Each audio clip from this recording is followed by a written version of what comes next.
Hello friends, good morning. कैसे हो आप सब लोग? कल तक हमने पढ़ लिया था।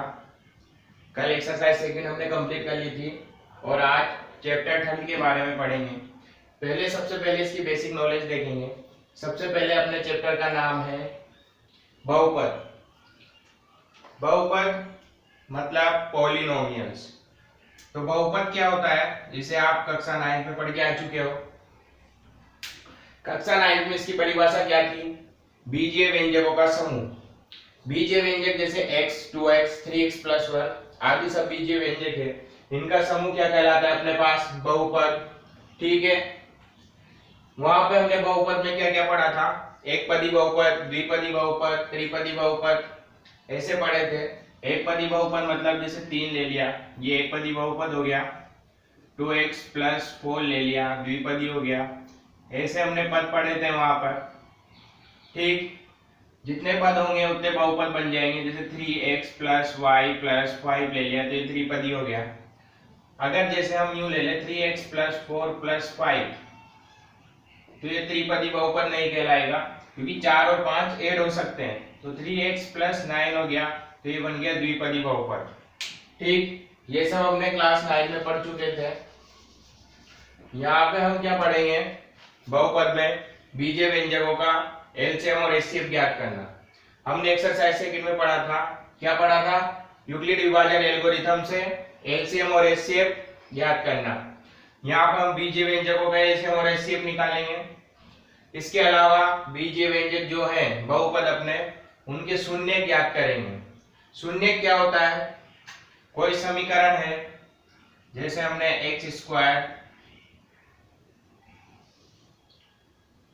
- 2x + 1 ली, तो इसका जो शून्यक होगा, शून्यक वो होगा x का वह मान, x का वह मान जिस पर समीकरण संतुष्ट हो।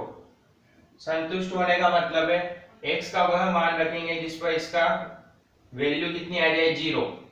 ठीक, अगर हम x का मान यहाँ पर 1 रखते हैं, x = +1 रखते हैं, तो +1 रखेंगे तो क्या होगा? ये 1 का होल स्क्वायर, ये 2, 1 और 1। ठीक, क्या हो गया? 1 का होल स्क्वायर 1, ये माइनस है। 2 को 1 से क्या? तो 2 + 1, 1 और 1 2 और ये -2, कितना हो गया? 0। तो जो x = 1 है, इस समीकरण का शून्य कहलाएगा, क्योंकि x = 1 समीकरण को संतुष्ट कर रहा है। यहाँ पर हमारे कुछ डेफिनेशन से रैखिक बहुपद, द्विघात बहुपद, त्रिघात बहुपद, ये भी हम कक्षा 9 में पढ़ चुके हैं, लेकिन फिर भी एक बार पढ़ लेते हैं, बार बार आती है अपने। सबसे पहले आता है रैखिक बहुपद। रैखिक बहुपद क्या होता है? रैखिक बहुपद ऐसे बहुपद जिनमें चर की अधिकतम घात 1 हो। चर की अधिकतम घात कितनी हो? 1। मतलब चर क्या होता है अपने पास? चर क्या होता है? चर वह व्यंजक है जिसका मान निरंतर बदलता रहता है, मतलब असतत होता है। मान कौन सा होता है असतत? x का मान कुछ भी हो सकता है, 1, 2, 3, 4, 5, कुछ भी ले सकते हो आप। यहाँ पर x की घात कितनी है? x क्या है? चर। इसकी घात कितनी है? 1। तो चर की अधिकतम घात 1 हो, क्या कहलाता है? रैखिक बहुपद। तो ये रैखिक बहुपद का व्यापक रूप हो जाएगा। ठीक, उसके बाद द्विघाती बहुपद। द्विघाती बहुपद में ऐसे बहुपद जिनमें चर की अधिकतम घात 2 हो। द्विघात बहुपद, चर की अधिकतम घात कितनी आ रही? 2। एक चर यहाँ है, एक यहाँ है। यहाँ पे चर की घात 1 है, यहाँ 2 है, तो अधिकतम घात कितनी हो गई? 2। तो ये क्या हो जाएगा? द्विघात बहुपद। उसके बाद त्रिघात बहुपद, ऐसे बहुपद जिनमें चर की अधिकतम घात 3 हो, 3 ले ली। ठीक, ऐसे n घात बहुपद। n घात बहुपद की डेफिनेशन क्या हो जाएगी अपने पास? ऐसे बहुपद जिनमें चर की अधिकतम घात n हो। n या प्राकृत संख्या होती है। प्राकृत संख्या की परिभाषा क्या थी अपने पास? ऐसी संख्याएं जो 1 से प्रारंभ होकर अनंत तक जाए, प्राकृत संख्या कहलाती है। अब प्राकृत संख्या की परिभाषा से देखो आप, तो इसका जो व्यापक रूप होगा n घात के बहुपद का वो होगा an x की power n plus an minus 1 x की power n minus 1 an minus 2 x की पावर n माइनस 2, ऐसे चलता जाएगा और लास्ट में क्या आ जाएगा अपने पास a2x square plus a1x plus a0। ठीक, ये हो गया अपने पास व्यापक रूप। अगर व्यापक रूप जैसे हम त्रिघात का निकाले, इससे आप कोई सा भी बहुपद का व्यापक रूप निकाल सकते हो। जैसे त्रिघात का निकालेंगे तो n बराबर क्या रखेंगे 3। ठीक, n बराबर वहां 3 रखोगे आप तो कितना आ जाएगा a3 x की power 3 plus a3 minus 1 x की power 3 minus 1 plus a3 minus 2 x की power 3 minus 2 a3 minus 3 x की पावर 3 माइनस 3। ठीक, 3 माइनस 3 0 आ जाएगा। यहाँ जब इक्वल आ जाए दोनों संख्या वहां पे छोड़ देना है हमें। यहाँ कितना आ जाएगा a3 x3 a2 x2 a1 x1 और यहाँ a0 x0। आपको पता है किसी भी संख्या की घात अगर 0 हो तो उसका मान कितना होता है 1, और 1 को किसी संख्या से गुणा करें तो वही संख्या आती है। ठीक, तो क्या आ गया इसका व्यापक रूप a3 x3 a2 x2, इसे x3 बोल सकते हैं, x क्यूब बोलो आप तो, a3 x की पावर 3 a2 x की पावर 2 a1 x की पावर 1 प्लस a0। खाए त्रिघात अपने पास ये। ठीक, यहाँ पे जो a3 है वो a है, a2 b और a1 c और a0 d। ठीक, उसके बाद है अपने पास बहुपद के शून्य। बहुपद के शून्य मैंने अभी बताया आपको क्या होता है। बहुपद का शून्य क्या होता है, एक ऐसी वास्तविक संख्या जिससे f(x) का एक शून्यक होगा। ठीक, मैंने बताया था अभी आपको x square minus 2x plus 1। तो ऐसी वास्तविक संख्या a क्या आई थी, a इक्वल अपने पास 1। ठीक, x बराबर क्या रखा था हमने 1, उस पर क्या आया था बहुपद वैल्यू क्या थी 0। तो a बहुपद f(x) का एक शून्यक होगा यदि और केवल यदि f 0 हो, तो हमने a बराबर 1 रखा। ये क्या मानते हैं हम f(x)। ठीक, ये एक बहुपद है। यहाँ पर हम x बराबर 1 रखेंगे तो f1 पर वैल्यू कितनी आई थी अपने पास 0। तो x बराबर 1 क्या हो गया इसका एक शून्यक। ठीक, इसके बाद अपने पास आते हैं बहुपद के मूल और गुणांकों में संबंध। आपको मैं बता देता हूं गुणांक क्या होते हैं। जैसे ये अपने पास द्विघात की इक्वेशन है ax square plus bx plus c। ठीक, तो x स्क्वायर का गुणांक क्या होगा अपने पास a, x का गुणांक b और c क्या है अचर पद, c अचर पद है। ये x a जो है x स्क्वायर का गुणांक है और जो x है x क्या है b क्या है x का गुणांक। ठीक, इसके बाद आते हैं मूल। मूल क्या होते हैं, शून्यक जो होते हैं, शून्यक को मूल कहा जाता है। अभी हमने ये इक्वेशन ली थी x square minus 2x plus 1, इसका एक शून्यक निकला था अपने पास x बराबर 1। ठीक, यही निकला था। और दूसरा शून्यक भी क्या निकलेगा इसका x बराबर 1। ठीक, दोनों शून्यक x बराबर 1 ही निकलेंगे। कैसे वो आप आगे बताएंगे जब करेंगे हम। अभी तो आप देख लो इसके दो शून्यक। एक बात और, जितनी भी घात का बहुपद होगा, जैसे रेखिक बहुपद होगा तो उसका एक शून्यक निकलेगा, द्विघाती बहुपद होगा तो दो शून्यक निकलेंगे, त्रिघाती बहुपद होगा 3 शून्यक निकलेंगे और n घात बहुपद होगा तो n शून्यक निकलेंगे। ठीक, ये अपने पास कौन सा है द्विघात बहुपद। मैं आपको बता देता हूं इसके शून्यक कैसे। इसको हम सबसे पहले 0 लेते हैं। आप देख रहे हो किस फॉर्म में, a स्क्वायर माइनस 2ab में कैसे 2x into 1 2ab plus b का होल स्क्वायर। तो ये क्या हो जाएगा a माइनस b का होल स्क्वायर। ठीक, इसको आप दो बार लिख दोगे x minus 1 into x minus 1। ठीक, इसके बाद इसको अलग अलग कर लेंगे, x माइनस 1 इक्वल टू 0 और x minus 1 equal to 0। x को पक्षांतरण करेंगे x बराबर 1 और x बराबर 1। ठीक, तो दो शून्य कौन से अपने पास, x बराबर 1, x बराबर 1, ये क्या आ गया अपने पास शून्य, इसी को क्या बोलते हैं मूल।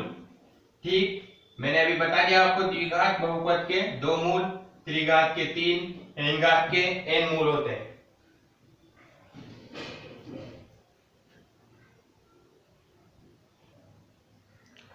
नेक्स्ट टॉपिक है अपने पास द्विघाती बहुपद के शून्यांकों तथा गुणांकों में संबंध। मैंने आपको बता दिया शून्यांक क्या होते हैं, शून्यांक क्या होते हैं, मूल, समीकरण के मूल। और जो गुणांक होते हैं, गुणांक मैंने बताया था आपको, जैसे कोई द्विघात समीकरण लिया हमने, द्विघात समीकरण, तो द्विघात समीकरण का व्यापक रूप क्या होता है, क्या होता है व्यापक रूप, f(x) इक्वल टू, ठीक, ax² plus bx plus c, ठीक, ये होता है। तो जो ये होते हैं a, b और c, ये तो होते हैं गुणांक, ठीक, ये हो गया x² का गुणांक, ये x का गुणांक और ये अचर पद, और इनके जो शून्यांक होंगे तो x² है, द्विघात बहुपद है, तो द्विघात बहुपद के कितने शून्यांक निकलेंगे, 2। तो जो दो शून्यांक निकलेंगे, मान लिया वो शून्यांक, माना समीकरण के दो शून्यक जो है अल्फा व बीटा है, ठीक, जिसे अल्फा बोलते हैं, और ये जो बी होता है, बी को नीचे से थोड़ा सा बढ़ा दो तो इसको बीटा बोलते हैं, ठीक। दो शून्यक मान लिया अल्फा और बीटा, तो ये अल्फा और बीटा क्या होंगे, x का मान अल्फा रखेंगे तो इसकी वैल्यू 0, और x का मान बीटा रखेंगे तब भी इसकी वैल्यू क्या आएगी, 0। तो x अल्फा को उधर ले जाएंगे माइनस का, ये 0, और बीटा को ले जाएंगे तो ये 0, ठीक। अपने पास क्या आएगी, समीकरण 1, समीकरण 2, ठीक।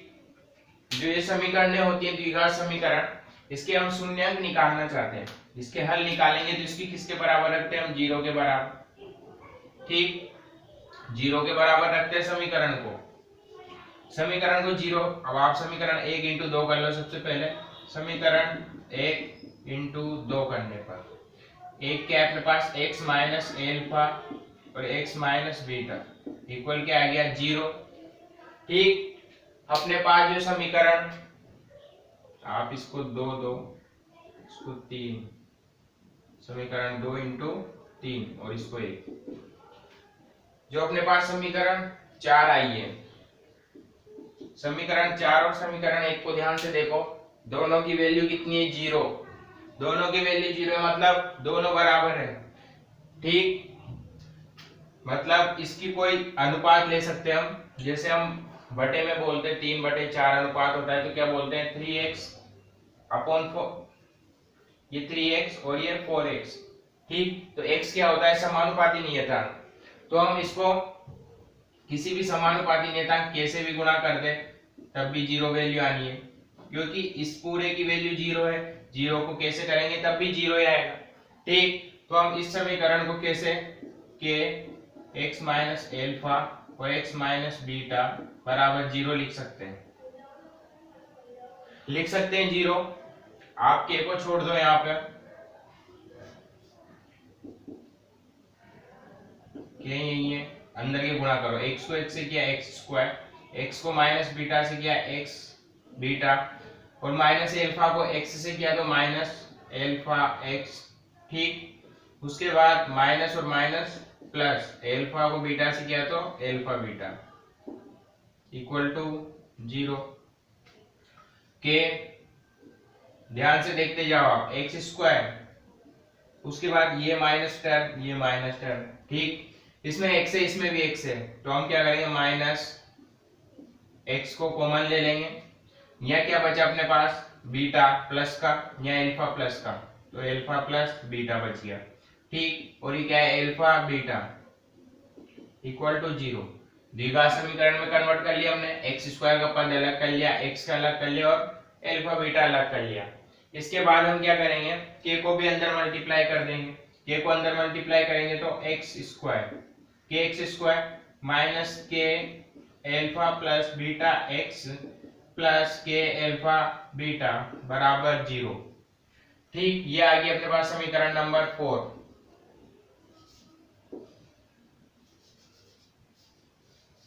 समीकरण नंबर 4। अब समीकरण 4 और 1 से देख रहे हो आप, समीकरण 1 व 4 से। ठीक, 1 व 4 से क्या कर रहे हो, ये जीरो, तो क्या है, ये X square plus B X plus C equal to, इधर क्या है अपने पास, के एक्स स्क्वायर माइनस का के एल्फा प्लस बीटा प्लस के एल्फा बीटा, दोनों इक्वल है। अब हम क्या करेंगे, एक्स स्क्वायर इनके जो गुणांक है उनकी तुलना करेंगे, गुणांकों की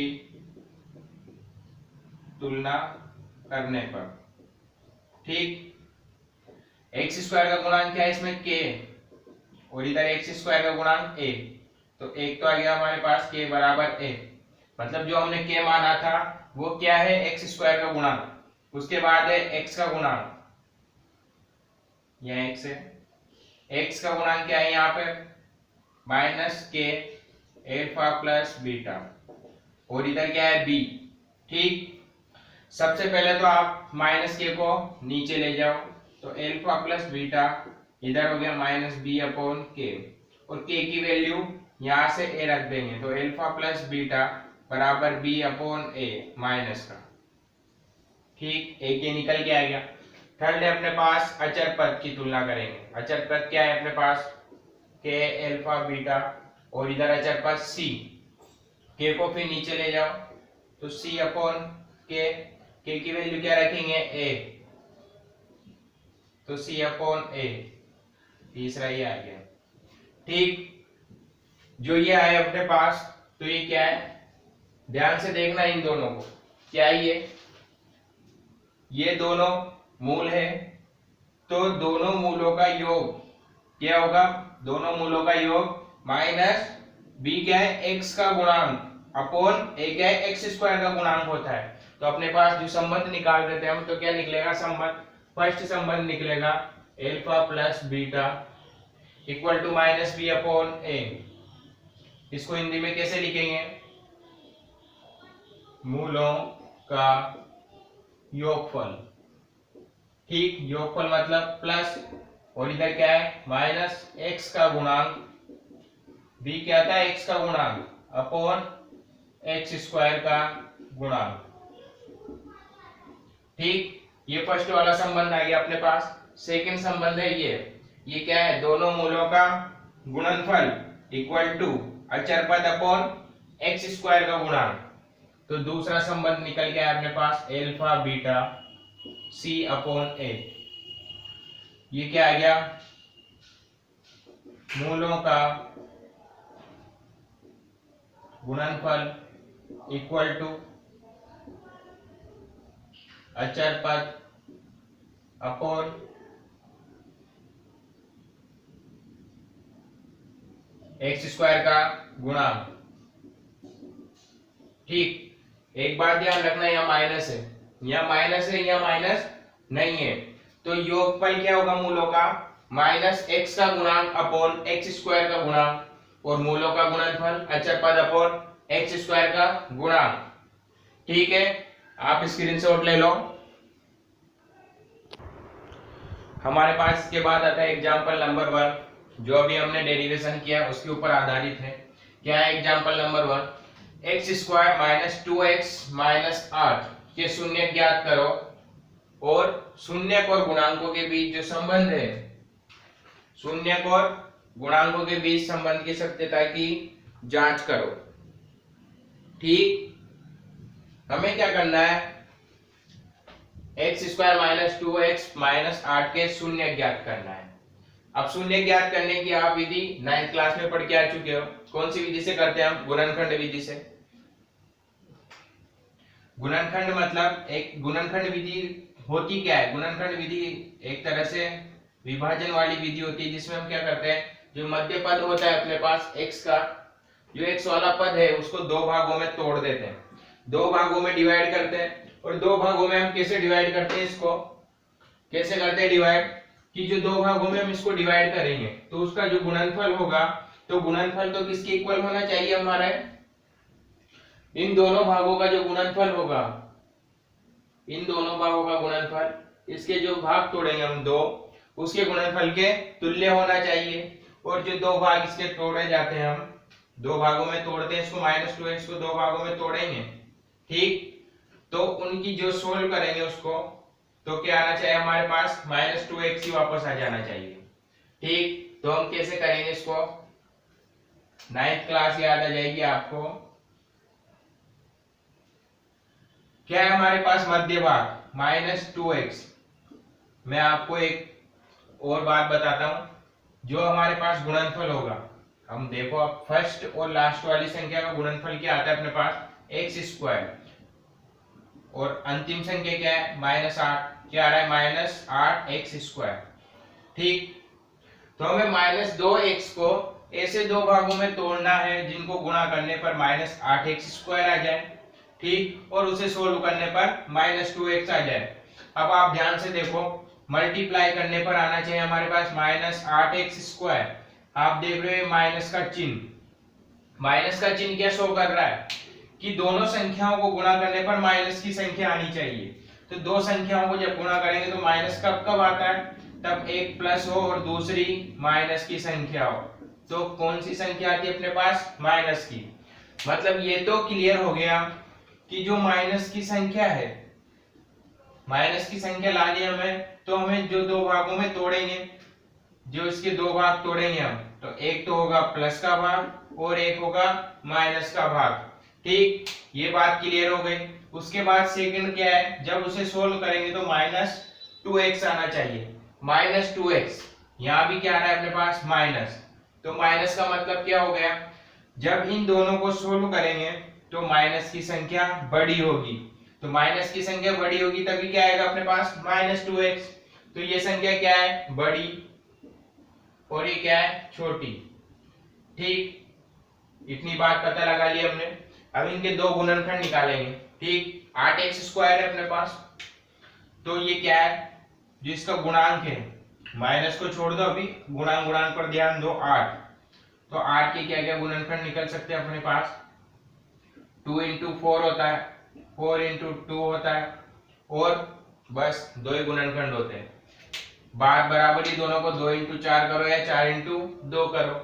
अब आप देख रहे हो, हमें जो ये दो पद है, इन दोनों कंडीशन में रख के देखना है कि आ रहे हैं या नहीं आ रहे हैं। तो मल्टीप्लाई में तो आ रहे हैं अपने, और माइनस का है, ठीक, तो दोनों में से एक संख्या माइनस की होना जरूरी है। और माइनस का क्या किया था हमने, बड़ी संख्या माइनस की होगी, तो अगर हम जो 4 को माइनस ले लें, ठीक, और 2 को प्लस, ठीक, तो क्या हो जाएगा, एक तो 4x और एक 2x। अब दोनों को मल्टीप्लाई करो आप, दोनों को मल्टीप्लाई करने पर क्या आना चाहिए हमारे पास, -8x²। तो -8x² आ रहा है क्या, 4 को 2 से किया 8, माइनस x को x से किया x²। चलो फर्स्ट वाली तो सोल्व हो गई। उसके बाद इन दोनों को सोल्व करेंगे तो क्या आना चाहिए, -2x। तो -2x आ रहा है क्या, देखें तो -4x + 2x कितना आ रहा है, बड़ी संख्या कौन सी है, माइनस की, तो चिन्ह माइनस का, और 4 में से 2 माइनस करोगे तो 2x, -2x, ये भी आ गया। तो हमारे पास दो गुणनखंड क्या निकल के आ गए, -4x और -2x, ठीक। ये तब काम है, आपको समझाने के लिए किया था। हम यहाँ डायरेक्ट लिखते हैं, क्या लिखते हैं, x, क्योंकि समीकरण क्या दे रखे हैं, x² - 2x - 8 = 0। शून्य ज्ञात करने तो बराबर में क्या रखते हैं हम, 0, ठीक। उसके बाद हमने क्या किया, x² और -2x को दो भागों में विभाजित किया, -4x और +2x, -4x + 2x, और ये -8, ठीक।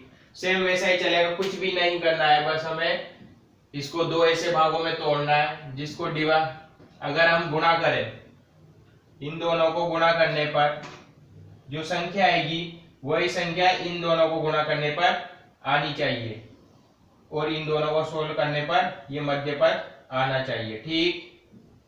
आ गया समझ में, आप क्लास 9th में भी कर चुके हो, आपके लिए ज्यादा कठिन कार्य नहीं है ये। उसके बाद क्या करेंगे, हम कॉमन लेंगे। क्या कॉमन लेंगे, इन दोनों में से कॉमन लेंगे और इन दोनों में से कॉमन लेंगे। ठीक, अगर ये दोनों कॉमन आ जाते हैं, जैसे कॉमन लेंगे हम, इसमें से x कॉमन लेने के बाद जो अंदर संख्या बचेगी, और इधर से क्या कॉमन आ रहा है, 2, 2 कॉमन लेने के बाद जो संख्या बचेगी, अगर दोनों की जो संख्या है सेम सेम हुई तो इसके शून्यक वास्तविक होंगे, और सेम नहीं आए तो काल्पनिक होंगे। ठीक, तो हमारे शून्यक भी दो प्रकार के होते हैं, एक तो वास्तविक और एक काल्पनिक। काल्पनिक शून्यक होते हैं जिनके मान संभव नहीं है, जैसे हमने रूट के अंदर कोई माइनस की संख्या आ गई तो इनके मान संभव नहीं है, तो ये कौन सी संख्या है, काल्पनिक संख्या। और वास्तविक संख्या है तो आप जानते ही हो, 2 3 5 8 रूट 2 रूट 5। ठीक, परिमेय और परिमेय संख्याओं का समुच्चय। तो हम क्या लेंगे, कॉमन, x कॉमन आ रहा है अपने इनमें से, तो x कॉमन लिया तो यहाँ क्या बचा, x, यहां से x कॉमन लिया तो -4। ठीक, प्लस इन दोनों में से क्या कॉमन आ रहा है, 2, 2 कॉमन लिया तो x, 8 में से 2 कॉमन लिया तो 8 में कितनी बार जाएगा, 2 का 12, 4 बार। देख रहे हो आप, दोनों ब्रैकेट के आगे सेम, मतलब इनके मूल क्या है, वास्तविक। तो क्या करेंगे, x -4 को फिर कॉमन ले लेंगे, दोनों में आ रही संख्या, दोनों में से कॉमन ले लो, क्या बचा इसमें, x, और इधर +2, +2। ठीक, फिर क्या करेंगे, दोनों ब्रैकेट को अलग अलग जीरो के इक्वल कर देंगे, +2। मैथमेटिक्स में ये पॉसिबल है, कर सकते हैं हम अलग अलग जीरो। ठीक, क्योंकि इन दोनों में से एक तो जीरो पक्का है, एक जीरो होना आवश्यक है, क्योंकि एक जीरो होगा तभी ये जीरो आएगी वैल्यू। उसके बाद 4 को इधर ले जाएंगे प्लस में, और 2 को इधर लेंगे तो माइनस में। दो मूल क्या निकल के आएगी अपने पास, x बराबर 4 और x बराबर -2।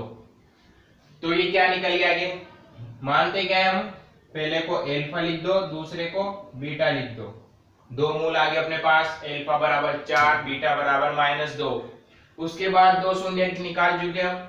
उसके बाद क्या पूछ रहा है, शून्यक और गुणांकों के बीच के संबंध की सत्यता की जांच। सत्यता की जांच क्या होती है, दो संबंध निकाले थे हमने, इससे पहले जो डेरिवेशन किया था, दो संबंध निकाले थे। क्या निकाला था, दोनों मूलों का योगफल बराबर -x का गुणांक अपॉन x² का गुणांक, और दोनों मूलों का गुणनफल इक्वल अचर पद अपॉन x² का गुणांक। तो सत्यता की जांच करेंगे, फर्स्ट वाला करो पहले। फर्स्ट वाला क्या है, alpha plus beta equal -b upon a। ठीक, तो अल्फा प्लस बीटा, अल्फा क्या है अपने पास 4 और बीटा -2। ठीक, माइनस का चिन्ह है, b क्या है, b क्या है अपने पास x² का गुणांक, तो x² का गुणांक क्या है अपने पास -2 और अपॉन a, x² का गुणांक, x² का गुणांक 1। 4 में से 2 गया तो 2, और माइनस माइनस को गुणा करेंगे तो क्या आएगी संख्या, प्लस की, तो प्लस, और ये 2, 1 का भाग देंगे तो 2 ही आएगी। इधर 2 इधर 2, LHS बराबर क्या आएगी अपने पास, RHS। ठीक, LHS इक्वल टू RHS। तो फर्स्ट वाली जांच तो सही है, और सेकंड वाली क्या है अपने पास, alpha into beta equal C upon A। C क्या है यहाँ पर, अचर पद। ठीक, अल्फा इंटू बीटा करोगे आप, अल्फा क्या है अपने पास 4, बीटा -2, और अचर पद कितना है -8, और x² का गुणांक 1।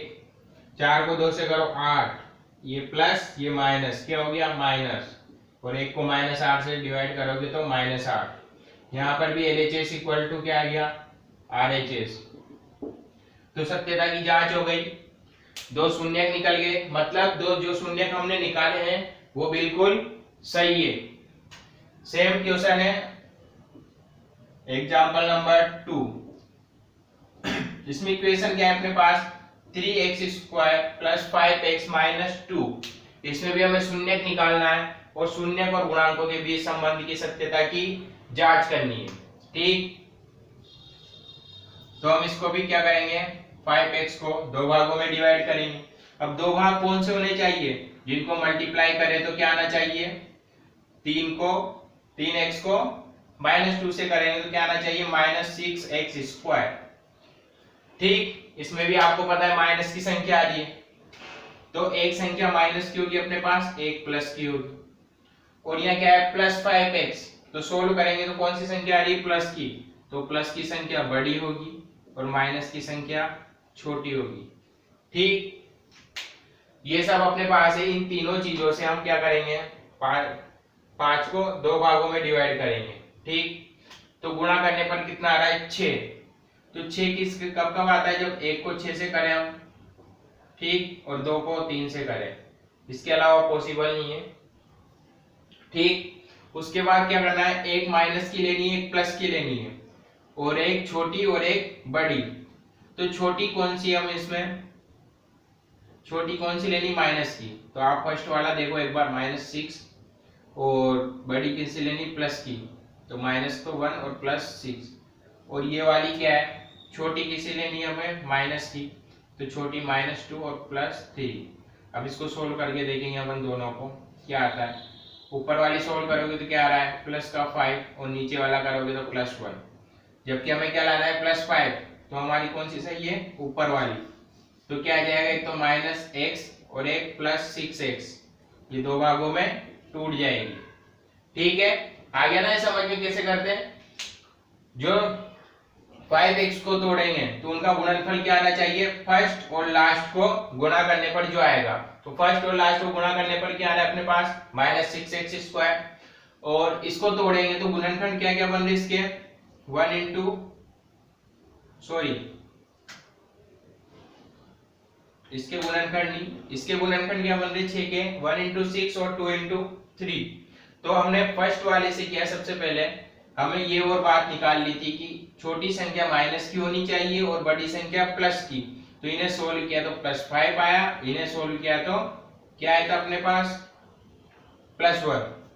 ठीक, तो हमें क्या चाहिए था, +5, तो ये ऊपर वाला जो गुणनखंड है वो सही है, तो क्या आ गया दो गुणनखंड, -x + 6x। ठीक, तो हम क्या तोड़ लेंगे, 6x² -x + 6x - 2 = 0। दोनों में से क्या कॉमन आ रहा है, x, क्या बच गया 3 और x कॉमन ले लिया तो 1, प्लस दोनों में से क्या कॉमन आ रहा है, 2। ठीक, तो क्या बच गया इधर 3x - 1, फिर दोनों ब्रैकेट सेम आ गई, तो इनको भी फिर कॉमन ले लेंगे, कॉमन लिया, क्या बचा अंदर x और इधर प्लस का 2, वापस क्या करेंगे, दोनों को 0 के इक्वल कर देंगे, तो 3x - 1 = 0 हो जाएगा और x + 2 = 0। तो 3x - 1 उधर जाएगा तो 1 और x इधर आते हैं -2, ये तो सोल्व हो गया। ये इसको और आगे सोल्व करना है, x की वैल्यू निकालनी रहती है हमें। मूल क्या होते हैं, x की जो वैल्यू आएगी जिस पर समीकरण का मान 0 होगा, तो 1 और ये 3 क्या में था, मल्टीप्लाई में, तो यहाँ क्या आ जाएगा, बटे में।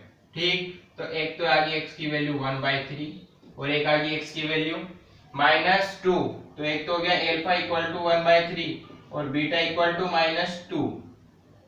वापस इनकी क्या करनी है हमें, शून्यक और गुणांकों के बीच संबंध की सत्यता की जांच। तो संबंध की सत्यता की जांच करेंगे तो फर्स्ट वाला संबंध क्या बोलता है अपने पास, अल्फा + बीटा = -b/a, और सेकंड वाली अपने पास अल्फा * बीटा = c/a। ठीक, तो अल्फा प्लस बीटा 1/3 - 2, और क्या है माइनस, और b क्या होता है, x का गुणांक, x क्या है अपने पास 5x, x का गुणांक क्या है 5, और a कितना है अपने पास, a अपने पास 3, x² का गुणांक 3। तो इसे सोल्व करोगे एलसीएम लेके, 3 लिया एलसीएम या 1, 3 एलसीएम लोगे तो कितना बचेगा, 1 का 3 में 3 बार, 3 को 2 से करोगे तो 6, ये आ गया -5/3, और इधर क्या आ गया -5/3, तो यहाँ क्या आ गया LHS = RHS। ठीक, इधर सोल्व करो आप, alpha * beta, alpha into beta क्या है, अल्फा क्या है अपने पास 1/3 और बीटा -2 और अचर क्या था इसका -2 और x स्क्वायर का गुणा 3, यहाँ मल्टीप्लाई करोगे तो -2/3 और इधर क्या है -2/3, यहाँ पर भी क्या हो गया अपने पास LHS इक्वल टू RHS। ठीक, इसकी भी संबंध की सत्यता की जांच आ गई, मतलब दोनों मूल जो हमने निकाले हैं वो बिल्कुल सही है। ठीक, आप स्क्रीनशॉट ले लो इसका। बाकी की जो एग्जांपल्स है हम कल करेंगे, आज बहुत टाइम हो चुका है, लेक्चर 35 मिनट का हो गया आज तो अपने। ठीक है, तो बाकी के एग्जांपल्स कल करेंगे, तब तक के लिए फिर मिलते हैं, कल फिर मिलेंगे हम अगले एग्जांपल के साथ। ठीक।